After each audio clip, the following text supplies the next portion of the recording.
ආයුබෝවන් ආදරණීය දුවේ පුතේ 2026 ශිෂ්‍යත්ව විභාගයේ අවසන් වුණා. ඉතින් විභාගීය පිළිබඳව පුංචි පසුවිපරමක් කරන්නයි අපි මේ සූදානම් වෙන්නේ.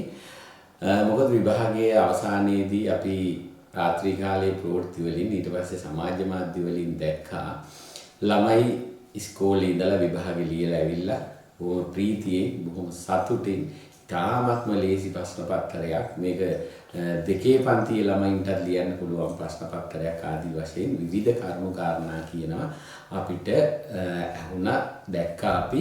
ඉතින් මේ ඇත්තටම ළමයි කියපු විදිහටම ප්‍රශ්න පත්‍ර දෙකම ලේසිද කියලා ගත්තොත් ඇත්තටම දෙවෙනි ප්‍රශ්න පත්‍රයේ නම් මට හිතෙනවා ඇත්තටම ළමයින්ගේ සූදානම පෙළ සූදානමත් එක්ක බොහෝ ප්‍රශ්න ළමයින්ට ලේසි.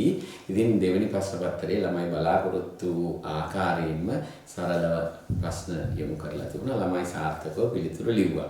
ඉතින් පළවෙනි ප්‍රශ්න පත්‍රය ගැන තමයි මම මේ විශේෂයෙන් ඔබට අවධානය යොමු කරන්නේ. ඉතින් ප්‍රශ්න පත්‍රය පළමු ප්‍රශ්න පත්‍රයත් ඉතාම ලේසි කියලා තමයි බොහෝ ළමයි ප්‍රමාණයක් කිව්වේ. හැබැයි ඉස්කෝලේදී සමහර වෙලාවට ළමයි කීප දෙනෙක් පොඩ්ඩක් දුක් මුසුව මූණ පොඩ්ඩක් තරම්ම ප්‍රීතියකින් යුතුව නෙමෙයි විභාග ශාලාවෙන් එළියට ආවේ. එතකොට අපිට ඒ ළමයි කිව්ව නෑ සර් ටිකක් පේපර් එක අමාරුයි ප්‍රශ්න අමාරුයි කියලා. ඉතින් සමස්තයක් විදියට දැන් අපේ අතර මම හිතන්නේ ප්‍රශ්න පත්‍රය මේ වෙනකොට ලැබිලා තියෙනවා සියලු දෙනාට. සමාජ මාධ්‍ය ජාලා ඔස්සේ ප්‍රශ්න පත්‍රය නිතරම ෂෙයා වෙනවා දක්නට ලැබුණා. ඉතින් ප්‍රශ්න පිළිබඳව සාකච්ඡා කරනකොට පළවෙනි කොටසේ ඇත්තටම ළමයි ලේසි කිව්වට මට නම් පෞද්ගලිකව හිතෙන්නේ ඊතරම්ම ලේසියක් ඒ ප්‍රශ්න තුල නැහැ කියලා. ඇත්තම ප්‍රශ්න ලේසි ඒක ඇත්ත. නමුත් සමස්තයක් විදියට ගත්තොත් ළමයින්ට පේන උත්තරේ ළමයි උත්තරේ ලෙස ලකුණු කරලා ඇවිල්ලා තමයි මේ ගේට්ටුව ළඟ නැත්නම් ගෙදර ඇවිල්ලා ඉතාමත්ම පහසුයි කියලා කියන්නේ. පේන උත්තරේ ගහලා. නමුත් ඇත්තටම ඒක උත්තරේ බොහෝ වෙලාවට නෙමෙයි වෙන්න ඉඩකඩ තියෙනවා. ඉතින් මම කැමතියි එහෙම ප්‍රශ්න කීපයක් අද දවසේ දුවල පුතාලත් එක්ක පොඩ්ඩක් සාකච්ඡා කරන්න. ඇත්තටම පේපර් එක ලේසිද කියලා. නමුත් ගිය අවුරුද්දේ කියන්නේ 2025 අවුරුද්දේ පළමු කොටසත් එක්ක ගත්තාම සංසන්දනය කළාම මම හිතනවා 2026 මේ අවුරුද්දේ ශිෂ්‍යත්ව පළවෙනි කොටස යම් මට්ටමක පුංචි ලේසියක් තියෙනවා. නමුත් ඒක සැලකිය යුතු මට්ටමේ ලේසියක් නෙමෙයි. ඉතින් අර ළමයිනුත් බොහොම ප්‍රීතියෙන් ගිය ළමයිනුත් ප්‍රශ්න පත්‍රය ලැබුණයින් පස්සේ ප්‍රශ්න පත්‍රයට උත්තර ලිව්වහම ගෙවල් වලින් කෝල් කරලා කියපු කාරණේ තමයි නෑ සර් මේ ලේසි කියලා ආවට ළමයා මෙන්න මේ දේවල් වරද්දගෙන කියලා තමයි බොහෝ අය ප්‍රකාශ කළේ. ඉතින් අපි බලමු එහෙම ප්‍රශ්න කීපයක් ඇයි මේ ඔබට මේ උත්තරේ වගේ පේන නමුත් උත්තරේ නොවන අවස්ථා මොනවද වැඩි හරියක් මේ පේපර් එකේ තිබුණේ කියලා. හොඳයි මම ප්‍රශ්න කීපයක් තෝරගත්තා ඔබත් එක්ක සාකච්ඡා කරන්න. අපි බලමු මේ ප්‍රශ්න මොනවද කියලා.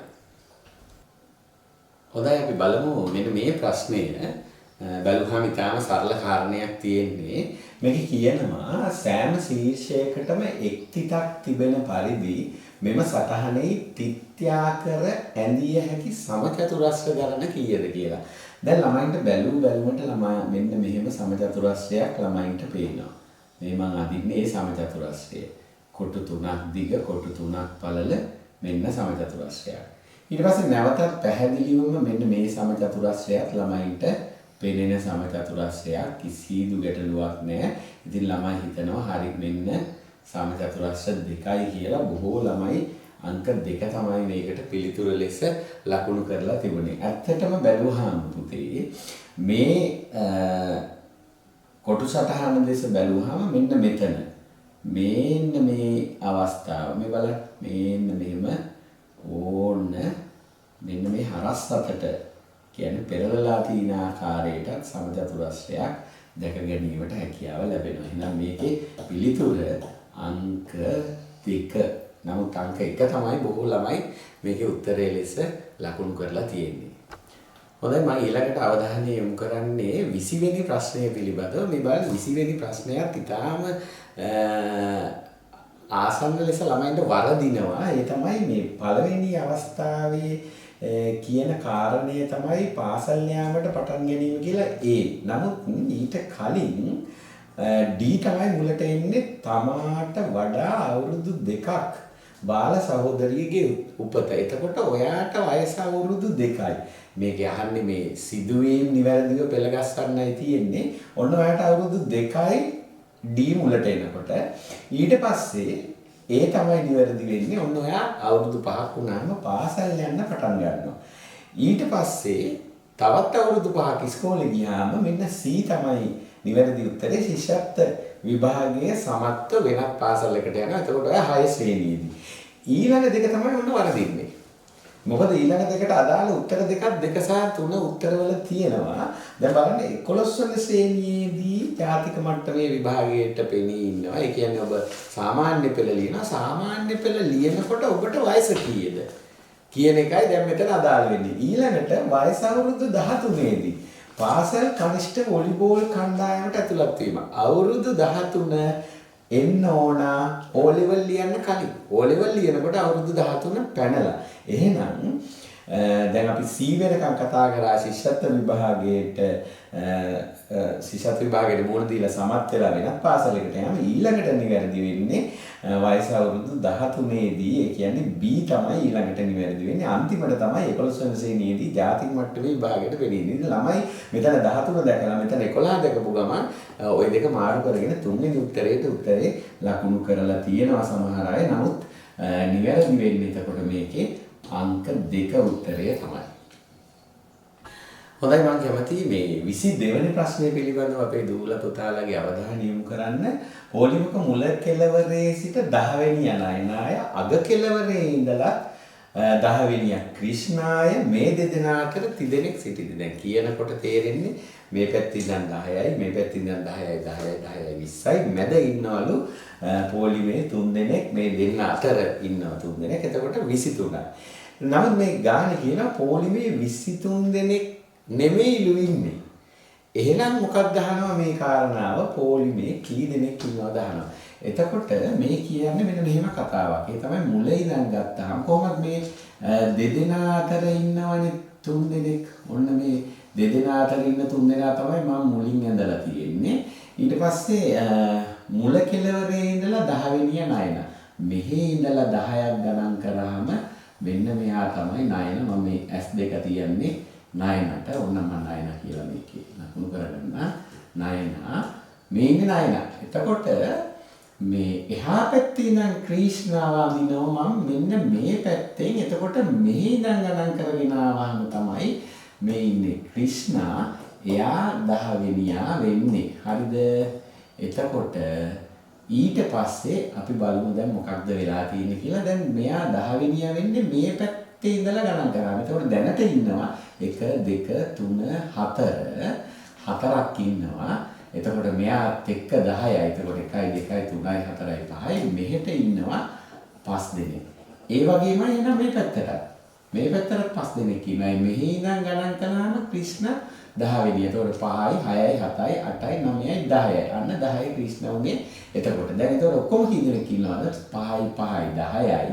මෙතන ඉන්න ක්‍රිෂ්ණයි නයනයි ඒ දෙන්න අතරමැද ඉන්න 3 දෙනයි. එතනත් 5යි. එතකොට මෙන්න තියෙනවා 15 තමයි නිවැරදි උත්තරේ වෙන්නේ. හොඳයි මේ ඔබ දකින්නේ 27 වෙනි ප්‍රශ්නය. දැන් 27 වෙනි ප්‍රශ්නේ බලන්න බැලු බැලමටම ළමයි පළවෙනි එකම ගහලා ඊළඟ ප්‍රශ්නෙට යන අවස්ථාවකුත් මෙතනදී උදා වෙලා තියෙනවා. සිසු කණ්ඩායමක් පාසල් වත්තේ ඇති පළතුරු ගස් පිළිබඳව පහත ඇති සටහන පිළියෙල කළා. දැන් අපි දන්නවනේ මේ එක සලකුණකින් එකක් වෙන්න පුළුවන්, දෙකක් වෙන්න පුළුවන්, තුනක් වෙන්න පුළුවන්, පහක් වෙන්න පුළුවන්, 10ක් නිරූපණය කරන්න පුළුවන්, 100ක් නිරූපණය කරන්න පුළුවන්. අපි දන්නේ මේකෙන් කීයක් නිරූපණය කරලා තියෙනවද කියලා. නමුත් ළමයි මේක දිහා බැලුවා. මෙම සටහනට අනුව පාසල් වත්තේ ඇති කජුගස් සංඛ්‍යාව හරියටම 3කි. එතකොට මෙන්න බැලුවා කජු හරි 1 2 3යි කජු 3යි ගැහුවා එකට. ඒක තමයි හරි කියලා. නමුත් මෙන්න මෙතන බලන්න peer 1 2 3 4 තව භාගයක් තියෙනවා. ඒතකොට peerගස් භාගය කියලා එකක් තියෙන විදියක් නැහැ. එහෙනම් චුවර් එකට මේ එකකින් එක රවුමකින් එක ගහකට වැඩි සංඛ්‍යාවක් නිරූපණය කරලා තිනවා කියන අදහසට එන්න ඕන ළමයි. ඉතින් එහෙම සමහර අය නෑ 3 දැකපු ගමන් මේක ගැහුවා. ඊට පස්සේ කියනවා පේපර් එක දෙකේ පන්තියේ ළමයිකට උත්තර ලියන්න පුළුවන් කියලා තමයි ගෙදර එන්නේ. ඉතින් රම්ටන් ගස් සංඛ්‍යාව අඩුම වශයෙන් 6කයි. දැන් බලන්න රම්ටන් 1 2 3. එහෙනම් එක බෝලයකින් රම්ටන් ගස් දෙකක් නිරූපණය කරලා තිනවා. අන්න එහෙම වුණොත් මේ පේර රවුම් භාගෙට එක ගහක් එනවා. ඒ අනුව අපිට අංක 2 උත්තරේ ලෙස ලකුණු කරන්නට පුළුවන්. අංක 3 ගත්තොත් අඹ ගස් සංඛ්‍යාව අඹ තියෙනවා මෙතන 6ක්. නාරං ගස් සංඛ්‍යාවට වඩා එකක් වැඩි. නාරං 5ක් තියෙනවා. එතකොට අර ආපහු මුල කාරණේම තමයි එකකින් එකයි අරන් දෙන්නේ. එතකොට මේ භාගය පෙරගස් භාගය කියලා එකක් තියනවාද? එහෙම එකක් වෙන්න විදියක් නැහැ. ඒ නිසා අංක 2 තමයි මේකේ නිවැරදි උත්තරය ලෙස අපිට උත්තරේ ලකුණු කරගන්නට හැකියාව තියෙන්නේ. මම ඊළඟට අවධානය යොමු කරන්නේ අපේ දුවල පුතාලගේ 39 වෙනි ප්‍රශ්නයට. 39 වෙනි ප්‍රශ්නයේ දැන් අපි දන්නවා අපිට නිතරම ඔය ආදර්ශ ප්‍රශ්න පත්‍රවල එහෙම ලැබෙන ප්‍රශ්නයක් තියෙනවනේ මේ 1 2 3 හරි ABC හරි. එහෙමත් නැත්නම් මේ ළමයි 3 දෙනෙක් ඉන්නවා. ඒ 3 දෙනාව එකිනෙකට වෙනස් ආකාරවලට වාඩි කරවන්න පුළුවන් නැත්නම් මාරු කරලා තියන්න පුළුවන් අවස්ථා කීයද ආදි වශයෙන් තිබුණාම අපි ඒකට දැන් දන්නවා උත්තරේ 6යි කියලා. ඒ නිසා ළමයි මේකෙත් උත්තරේ 6ට ගැහුවා. මොකද මේකේ 3ක් මාරු කරලා තියන්න පුළුවන් ආකාර 6 නිසා. නමුත් මෙන්න මෙතන කියනවා එක් බල්බය දැල්වී තිබීම හෝ නිවී තිබීම. ඒ කියන්නේ මේ ඔක්කොම දැල්විලා තියෙන්නත් පුළුවන්. ඒකත් එක අවස්ථාවක්. ඔක්කොම නිවිලා තියෙන්නත් පුළුවන්. ඒකත් එක අවස්ථාවක්. ඒ මගින් එකින් එකට වෙනස් සංඥාවක් තොරතුරක් තවත් කෙනෙකුට ඉදිරිපත් කරන්න පුළුවන්. එහෙනම් ඒ අවස්ථා දෙකක් ගත්තාම මේක උත්තරේ 6 නෙමෙයි. උත්තරේ වෙන්නේ අංක 3. ඒ කියන්නේ 8 තමයි උත්තරේ නිවැරදි වෙන්නේ. හොඳයි අපි ඊළඟට බලමු මෙන්න මේ 33 වෙනි ප්‍රශ්නය. ශාන්ත උදේ 7ට තම නිවසින් පිටත්ව. අපි හිතමු මෙන්න ශාන්තගේ ගෙදර. ඔන්න ශාන්ත මං ඡායන්න විතරක් දාලා තිනවා ශාන්තගේ ගෙදර හැංගෙයි. ඊට පස්සේ මෙන්න අපි හිතමු මේක තමයි පාර කියලා. ඊළඟ ළමයා කවුද? අරුණ. මෙන්න මෙතන ඉන්නවා. එතකොට කවුද? අරුණ. උදේ 7ට තමයි මේ දෙන්නම පිටත් වෙන්නේ. මේ දෙන්නගේ වේගය මෙන්න මෙහෙමයි.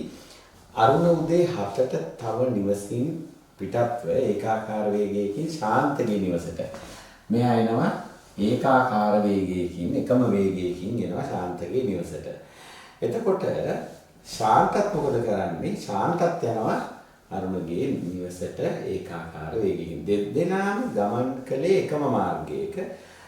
දෙදෙනාගේ නිවෙස් අතර දුර මීටර් 600යි. මෙන්න මේ දෙදෙනාගේ නිවෙස් දෙක අතර දුර මීටර් කීයද? මීටර් 600යි. දැන් අහනවා මේ කියන මෙහෙම කතාවක්. අරුණගේ වේගය ශාන්තගේ වේගයෙන් දෙගුණයකි. මේ අරුණගේ ශාන්ත එකක් යනකොට අරුණ දෙකක් එනවා. එතකොට අපිට ඕන නම් මෙතන මෙහෙම වැඩක් කරන්න පුළුවන්. මේකේ වේගයට අනුව අපිට එන්න යන්න පුළුවන්. නමුත් උත්තර බැලුවාම අපිට තියෙනවා මේ 200 400 තමයි තියෙන්නේ. ඉතින් අපිට අහන්නේ ශාන්තගේ නිවසේ ඉඳලානේ.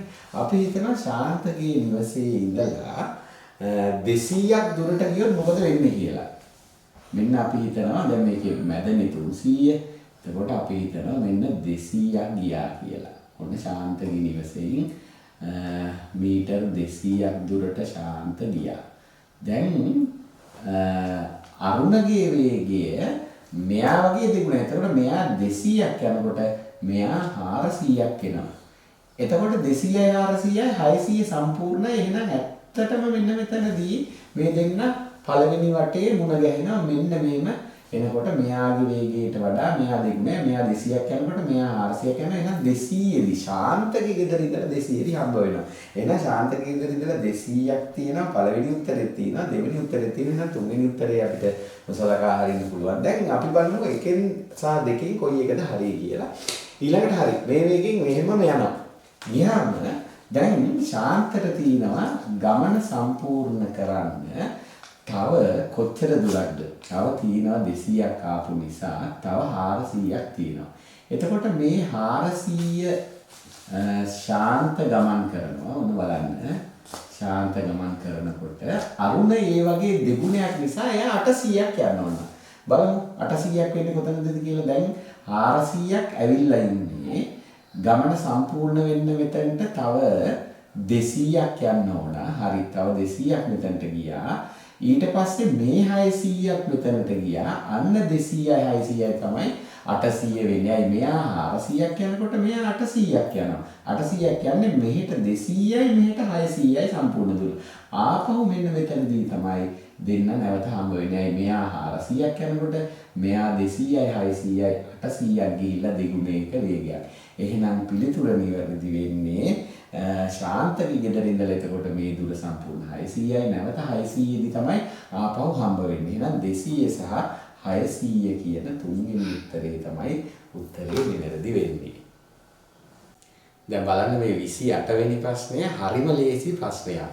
නමුත් අපි මෙන්න මේ වගේ තට්ටු සටහනකට උත්තර ලියලා තියෙන්නේ ගොඩක් වෙලාවට අපේ ආදර්ශ ප්‍රශ්නපත්‍රවල අපිට ලැබිලා තියෙන්නේ මෙන්න මේ දෙක එකතු කරාම උඩේ කියන විදියට. නමුත් මේ සටහනේ පොඩි මැද චූටි ස්පේස් එකක් තියලා තිනවා. ළමයි ඒව හරියටම ග්‍රහණය කරගන්නවාද කියලා ප්‍රශ්නයක් තියෙනවා සියලුම ළමයි.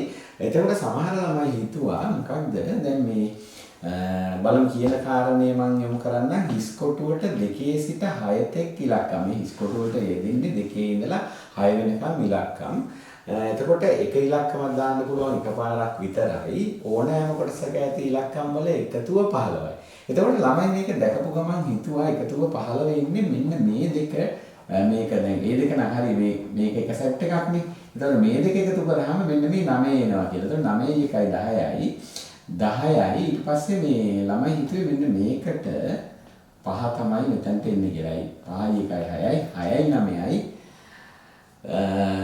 15යි. එතකොට ඔන්න 5 තමයි. සමහර අය එහෙම කරපු අවස්ථාත් අපි දැක්කා. නමුත් එහෙම වෙන්නේ නැහැ. ඇයි මේකේ මේ කොටු සටහන් තියෙන ආකාරය පොඩ්ඩක් කල්පනාවට ගන්න ඕනේ. දැන් 9යි 1යි 10යි 10යි 5යි 15යි මේ කොටු සෙට් එකක එකතුව 15 වෙන්න ඕන. ඊට පස්සේ මෙතන 7 තියෙනවනේ. මෙන්න මේ කොටු තුන තමයි කොටු 3 වෙන්නේ. ඇයි ඒ තුන එකට තියෙන්නේ? මේවා වෙන වෙලා තියෙන්නේ. එතකොට 7ක් 15න් 7ක් ඉවත් වුණාම තව ඕන 8ක්. එතකොට 8 හදන්න පුළුවන් අපිට දැන් 5ක් නැතුව එකක් නැතුව දැන් දෙකේ ඉඳලා 6 වෙනකන් දැන් 5 අපි යොදාගෙන තියෙන්නේ. එතකොට 8 හදන්න පුළුවන් අපිට කුමන ආකාරයකටද 5 නැතුව 8 හදන්න පුළුවන් අපිට 6යි 2යි යොදාගෙන. ඔන්න එහෙනම් මෙතනට අපි 6යි 2යි දාන්න. දැන් බලන්න 6යි 2යි 8යි 8යි 7යි 15යි. ඊළඟට මෙතන 8 තියෙනවා. 15න් 8ක් අඩු කරාම තව 7ක් ඕන. ඒ 7 අපිට පුළුවන් 4 සහ 3 දාලා හදන්න. ඔන්න එතකොට මේ කියන කතාවට කාරණාව එකගයි. දැන් අහන්නේ 8 අයත් කොටසේ කොටුවක ඇති ඉලක්කමක් වනුයේ. 8 තියෙන කොටසට අයිති ඉලක්කමක් තමයි 4. ඇයි 4 අංක 1 උත්තරේ තියෙනවා. ඉතින් අර මේ කොටු සටහන තේරුම් ගන්න නැතුව පහ ගහපු ළමයිනුත් අහන්න දකින්න ලැබුණා. ඉතින් තවත් උදාහරණ ගොඩක් දක්වන්න පුළුවන්. ඉතින් මම මේ ඔබට කතා කළේ ප්‍රශ්න පත්‍රයේ ලේසි කියලා ළමයි එළියට ආවට ඒ කියන තරම්ම මේක ලේසියක් පේන්නට නැහැ කියලා. ඉතින් දුවේ පුතේ කොහොම වුණත් මම කිව්වා ගිය අවුරුද්දට වඩා නම් යම් මට්ටමක ප්‍රශ්න කීපයක් ලේසි තියෙනවා. ඒ නිසා ගිය අවුරුද්දට වඩා මගේ පෞද්ගලික මතය නම් සමත් ලකුණ යම් මට්ටමකට පුංචි ඉහළ යාමක් වේවි. ඒක සෑහෙන ලොකු ඉහළ යාමක් නොවි ලකුණු කීපයක ඉහළ යාමක් වේවි. ඉතින් කොහොම හරි සමස්තයටම බලපානවන්නේ මේ තියෙන කාරණා ප්‍රශ්න පත්‍රය නිසා ළමයි ඇත්තටම සතුටින් ආපු එක නිවාඩු කාලේ සතුටින් ගත කරන්න ළමයින්ට ලැබෙන එකත් හොඳයි. නමුත් ටිකක් වැඩ කරපු ළමයින්ට පොඩි දෙයක් තේරුණා මේ පේපර් එකේ සමහර ප්‍රශ්න පොඩ්ඩක් පැටලෙනවා අමාරුයි වගේ එකක්. ඉතින් කොහොම වුණත් කමන්නේ නිවාඩු කාලේ සතුටින් ගත කරන්න. අපි එන ප්‍රතිඵලය කොහොම වුණත් ප්‍රතිඵලයට මුහුණ දෙමු. හොඳින් ඉගෙන ගමු. ශිෂ්‍යත්ව විභාගයෙන් සියලු බලාපොරොත්තු සම්පූර්ණ වෙන්නේ නැහැ. මේ ඔබේ පළවෙනි විභාගය විතරයි. ඉතින් ඉදිරියට ඔබට විභාග තව ගොඩාක් ලියන්න තියෙනවා. ඔබේ සමත් වීම අපේක්ෂාවෙන් අපි කාලය ගත කරමු. ඉතින් සතුටින් නිවාඩු කාලය ගත කරන්න. දැන් විභාගය ඉවරයි. දැන් ඔබේ නිවාඩු කාලය තියෙන්නේ සෙල්ලම් කරන්න, විනෝද වෙන්න. නැවතත් පාසල් එනකොට බොහොම සතුටෙන් එන්න. අපි බලමු විභාග ප්‍රතිඵලයට මොකද වෙන්නේ කියලා. එහෙනම් සියලු දෙනාටම ජයග්‍රාහී නිවාඩු කාලයක් වේවා.